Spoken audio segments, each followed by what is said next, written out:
Bria, bonjour. Bonjour Bruno Bézien. Vous êtes maire de Castillon, vous présidez le groupe de la droite et du centre au conseil départemental et vous êtes candidat à la présidence CLR, les Républicains de Gironde. Alors simplement pour expliquer, jusqu'à présent c'était Alain Juppé le président. Comme on le sait, Alain Juppé s'est mis en retrait de LR, une forme de vacances. Candidat à cette élection, pour quelle raison ? Écoutez, ça fait d'abord de nombreuses années que je suis dans la famille gaulliste, puisque je me suis engagé très tôt, j'avais 18 ans. Donc ça fait plus de 30 ans que je milite dans cette famille politique. Il se trouve que nous sommes dans une situation où il est nécessaire qu'on s'engage. On ne peut pas rester dans la situation de flottement dans laquelle on est. Et j'ai pensé que je pouvais être utile pour ma famille politique. C'est pourquoi j'ai décidé de me présenter à la présidence des Républicains pour rassembler la famille. Je crois qu'on a besoin de rassembler.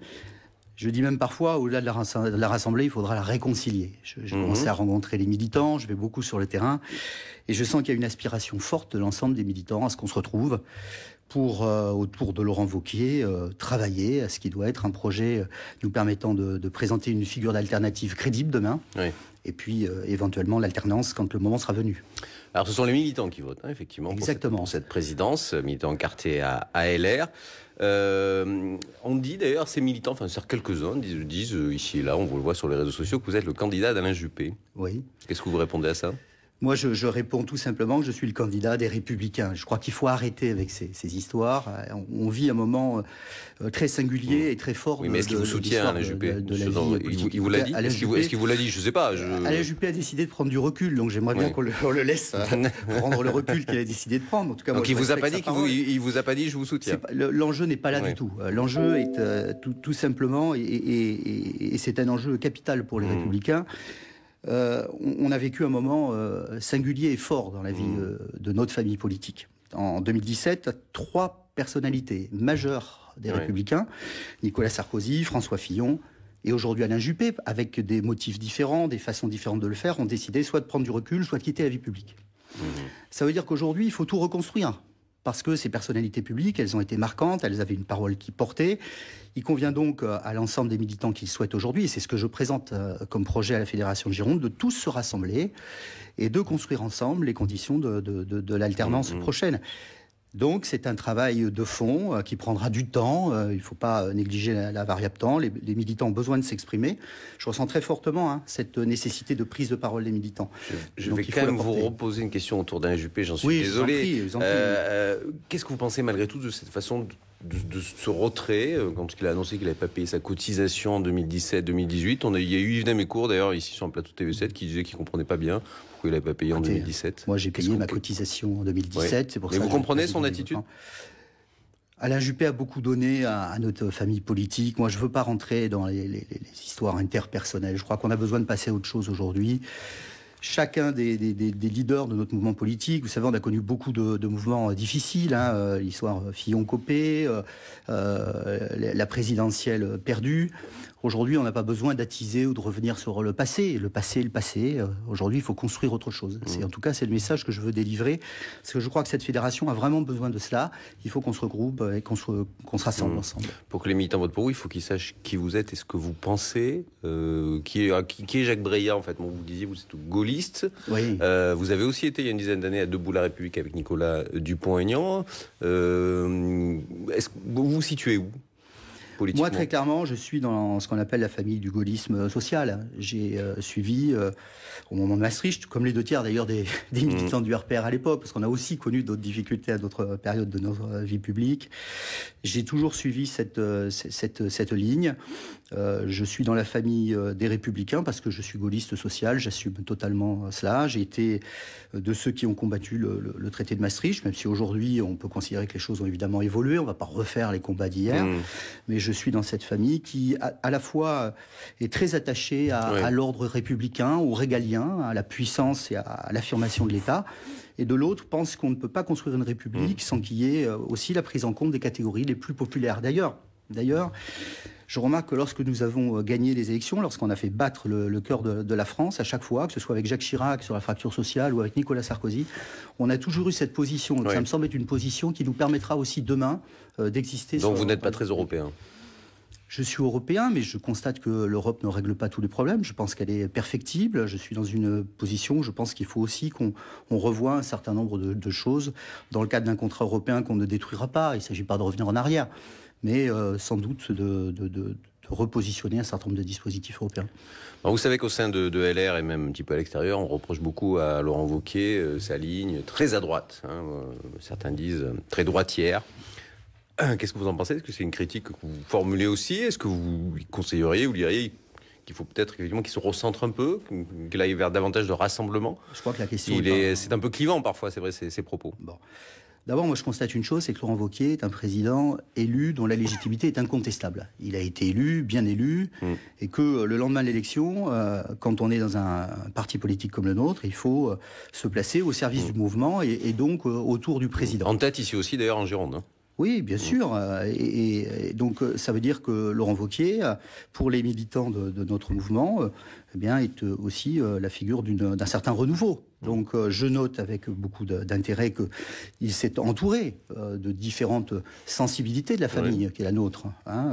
Virginie Calvels, les rapports avec Valérie Pécresse. Donc, je pense que Laurent Wauquiez aura à cœur, en tout cas c'est ce que je souhaite faire avec lui, de rassembler la famille pour avancer. Alors pourquoi il y a un certain nombre de gens qui, je pense à des élus bordelais, qui disent nous on s'en va, on se reconnaît plus dans les Républicains? C'est leur choix, c'est leur choix. Moi, j'ai pas à commenter les choix de ces élus. S'ils font ces choix, c'est qu'ils ont de bonnes raisons de les faire. Moi, je ne partage pas leur point de vue. Je pense que notre famille politique a encore un rôle à jouer, un rôle important. Les Républicains ne sont pas réduits ou en grande difficulté comme le Parti socialiste aujourd'hui. Il faut regarder les choses concrètement. 171 sénateurs, 112 députés, 2 qui viennent de gagner les législatives partielles. C'est un signe encourageant. 7 régions sur 13, des milliers d'élus locaux. Notre famille politique, elle est enracinée dans la vie de ce pays. Donc, je veux continuer à croire et travailler à faire en sorte que cette famille politique retrouve la place qui doit être la sienne. Est-ce que vous êtes plus proche de Virginie Calmels, adjointe au maire de Bordeaux et numéro 2 du parti aujourd'hui, les Républicains, ou de Alain Juppé, politiquement ? Écoutez, je crois que je suis proche des militants, parce que cette élection, elle se jouera au suffrage universel des militants. Moi, je ne me détermine pas dans mon parcours politique entre les uns ou les autres. C'est pas l'objet de l'élection qui va venir. L'objet de l'élection qui va venir, c'est d'avoir la capacité à rassembler tout le monde, sans exception, pour faire en sorte qu'on soit fort. Je note avec intérêt qu'il y a des soustractions qui se font, et moi je souhaite faire des additions. D'accord. Voilà. Vous ne voulez pas être dans un camp ou un autre? Non, je crois que c'est le rôle du président départemental de cette fédération, qui est quand même la 5e ou 6e fédération de France, d'être au-dessus de ces clivages, parce qu'il faudra que le mouvement fonctionne avec tout le monde. Et je l'ai dit, il y a des blessures qui sont encore présentes. Il faut réconcilier. Mais vous l'appréciez, vous, Virginie Calmels, que vous savez qu'elle est assez critiquée par un certain nombre d'élus ici. Vous savez comment c'est là. La politique des petites phrases, c'est pas du tout la façon dont je fonctionne. Je crois qu'il faut être responsable. Il faut aussi considérer chacun avec ses défauts, ses qualités. J'ai moi-même des défauts et qualités.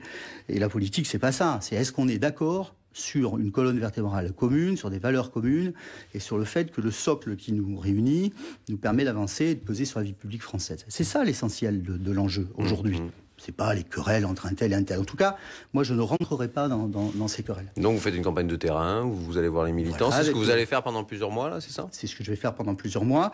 Donc, j'ai pris l'initiative de faire le tour des circonscriptions. Je vais rencontrer. J'essaie de mobiliser aussi l'ensemble des élus locaux, parce que c'est important aussi que la voix des territoires puisse être présente. Je crois beaucoup, parce que je suis un élu de terrain, maire d'une des communes les plus pauvres de Nouvelle-Aquitaine. Je dis cela parce que c'est important de bien comprendre aussi, parce que dans mon engagement, à quel point cette dimension sociale est importante. Je veux que les élus locaux se mobilisent aussi, parce que je suis persuadé que la question de la voix des territoires sera une question importante dans une logique d'alternance prochaine. Nous avons la capacité à LR, parce que nous avons des élus de terrain qui sont ancrés dans la France du réel, de porter un certain nombre de propositions qui seront issues de ce que ressentent les territoires. Et aujourd'hui, il y a beaucoup à dire sur la fracture territoriale en France. On va parler un petit peu d'Emmanuel Macron, le président du gouvernement. Est-ce que vous diriez qu'à LR... Président de la République. Oui, président de la République, pardon. Est-ce que vous diriez qu'à LR, il faut aller jusqu'à prendre les gens qui sont Macron-compatibles? D'ailleurs, est-ce que vous êtes, vous, Macron-compatible?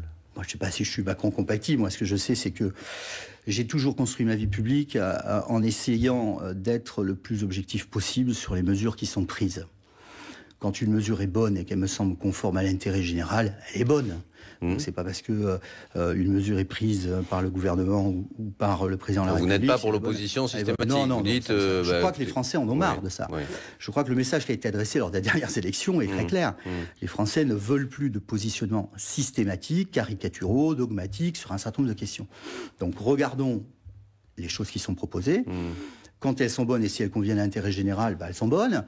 Et puis à côté de ça, le rôle de l'opposition, c'est aussi de contrôler l'activité gouvernementale. C'est pour ça que c'est bien que nous ayons des parlementaires sur la brèche, de contrôler l'activité du gouvernement, et puis aussi de critiquer, et demain, au-delà de la critique, d'amener un certain nombre de propositions. C'est ça le rôle de l'opposition. Alors justement, quelle critique vous formuleriez?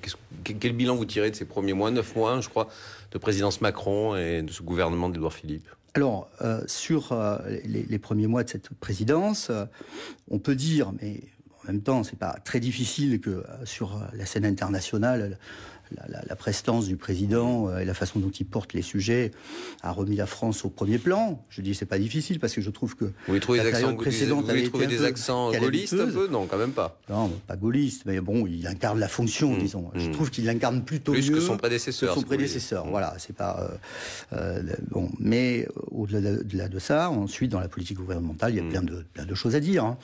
On parle beaucoup aujourd'hui, notamment de la police de sécurité du quotidien. Moi, je peux en dire des choses. Moi, je suis maire d'une commune située en zone de sécurité prioritaire. Ça fait plus de 4 mois que les gendarmes mobiles qui sont censés être en renfort sur ma commune ne sont plus là. Voilà. Et aujourd'hui, on vient nous parler de la police de sécurité du quotidien. Moi, j'espère que les gendarmes mobiles affectés normalement à la zone de sécurité prioritaire sur ma ville vont revenir. Moi, je vois quand même le décalage entre ces grandes déclarations. J'ai rencontré Gérard Collomb lorsqu'il est venu à Libourne. Il nous a promis un maintien des moyens. Je constate que les moyens ne sont pas là. Hier, j'étais à la délégation, à la direction académique avec les enseignants de ma commune. On est dans une zone de réseau d'éducation prioritaire. Là aussi, nous avons des difficultés de moyens, de suivi, de prise en compte des publics qui sont présents. Il y a beaucoup à dire sur le décalage entre les effets d'annonce, les tribunes, et puis la réalité de ce qu'on voit au terrain. La CSG, par exemple, le pouvoir d'achat des retraités. Je vois beaucoup de retraités qui ne sont pas des nantis et qui aujourd'hui comprennent ce que va coûter les mesures gouvernementales. Voilà. Donc je pense que sur tout un tas de dossiers, il est possible de faire entendre sa voix paisiblement, rationnellement, pour dire qu'il est possible de faire différemment. Sinon, nous serions dans dans un système où il n'y aurait plus qu'un parti unique, ce serait plus possible de critiquer. Justement, vous dirigez l'opposition de droite et du centre au conseil départemental, et d'aucuns vous trouvent parfois un peu trop consensuel. Vous formulez peu de critiques envers la politique de la présidence socialiste de Jean-Luc Glaise. Je trouve cette... en gros, vous êtes plutôt d'accord. Bon, on n'est pas d'accord sur tout. Quand on n'est pas d'accord, on le dit. Quand on présente un plan collège pour construire les collèges, on va voter contre les collèges. On essaye là aussi d'avoir une position équilibrée qui correspond à l'ensemble du groupe. Le groupe se détermine. On travaille beaucoup en commission. Vous savez, moi, je suis quelqu'un qui travaille. Voilà. Beaucoup de choses se passent en commission. Quand on voit des dossiers qui ne nous semblent pas bien positionnés ou des mesures qui ne sont pas conformes à ce qu'on souhaite obtenir, on bataille en commission. On obtient aussi des choses. On est sur un dialogue avec Jean-Luc Glaise, qui est quelqu'un qui est plutôt dans le dialogue. Donc on obtient aussi un certain nombre de choses. Ça ne nous a pas empêché, quand il y a eu l'augmentation des impôts, de voter contre le budget. Oui. Et donc on se détermine en fonction de ce qui nous est proposé, tout simplement. Mais vous ne pensez pas que... Enfin, vous entendez ces gens dans votre camp qui vous disent qu'il faudrait être un petit peu plus incisif parfois? Je peux tout entendre, mais je viens de dire il y a quelques minutes que je ne serai pas l'opposant systématique de service, parce que je considère que cette façon de faire la politique ne correspond plus aux attentes de nos concitoyens. Il faut écouter les messages qui nous sont apportés. Les gens n'attendent pas qu'on soit dans des logiques frontales, droite-gauche en permanence, à s'arc-bouter sur la moindre mesure, sous prétexte qu'elle aurait été présentée par quelqu'un qui n'appartient pas à notre famille politique. Il faut qu'on soit sérieux, qu'on travaille, qu'on soit crédible dans l'opposition qu'on conduit. Et moi, c'est ce que j'essaye de faire. Et donc, avec mes collègues de la droite, du centre, on a rassemblé largement au département. On a un vrai groupe au département, avec une pluralité, avec des sensibilités différentes. Ce laboratoire du département, j'aimerais que demain, ce soit les Républicains, parce que ça fonctionne très bien. Merci Jacques Brial. Je rappelle donc que vous êtes un candidat à la présidence des Républicains en Gironde. Le vote, ça sera pour les militants en octobre. Il y a un autre candidat officiel qui s'appelle Johnny Caron, conseiller municipal d'Ezine. D'Ezine, oui, c'est ça. Et peut-être Jean-Paul Garot. On le saura d'ailleurs parce qu'on va le recevoir d'ici 3 semaines dans cette même mission. C'est fini pour ce So Talk. À la semaine prochaine. Merci.